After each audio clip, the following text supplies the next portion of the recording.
a conversation with Rachel Heath from Unicorn Authors Club about disability justice and audit tool. What is Unicorn Authors Club? Yeah, so the Unicorn Authors Club was started by our founder, Mino Hashatwala, and they started the club at the beginning of the pandemic to provide a space for BIPOC writers and allies who really mean it to finish their books. And the initial cohort, I believe, had 33 folks sign up.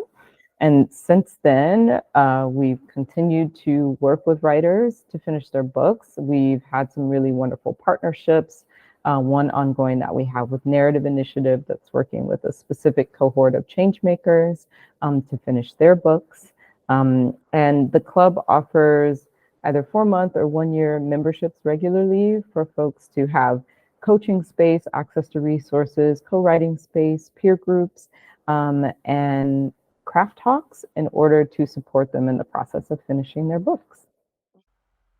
Was Unicorn Authors Club practicing disability justice before you encountered the audit tool? So we've always had an eye towards the creating and to keeping accessibility in mind as we build out the platform. But we also recognize that we have spaces to learn within that context. And so the disability justice audit tool was kind of the next step for us to be able to take some inventory of the things that we were doing well, the gaps that we had, and to look at action steps in order to be able to fill those gaps. How did Unicorn Authors Club use the audit tool? We, as the core committee, the three of us, myself included, facilitated sessions with our whole team. So everyone was included, everyone was a part of the conversations. We did some things as like the full team. We had some deeper conversations in breakout rooms. And so everyone had a chance to engage with the questions and the tool within the context of our team. But we started with knowledge in July, and then we moved into history in August, and then relationships in September. So we did one a month, and we set aside an hour and 45 minutes to 2 hours to work with everyone on the team through the different questions. How did your practices change as a result of using the audit tool? So going through the audit tool was really transformative. I think our team came together in a really beautiful way, and I think we were all able to kind of see each other more deeply, which was really great. But we also continued the work of that committee and started to look at our practices and our protocols and see where we could improve upon them to make our space more accessible. And we actually did update our welcome survey. We updated our orientation tutorial towards making them more accessible. We've installed some protocols for how we handle online events to make sure that we're keeping the spaces accessible. So we've worked through quite a bit of our processes in this committee, and we've also left behind some kind of transitional materials for folks that are now in positions where they're, as a part of their responsibilities and their role, they would continue to do the work. So one of the things that we're trying to implement now is image descriptions on the platform. So we've updated our style guide, and now we're kind of transitioning into where we distribute that task so we can update our space.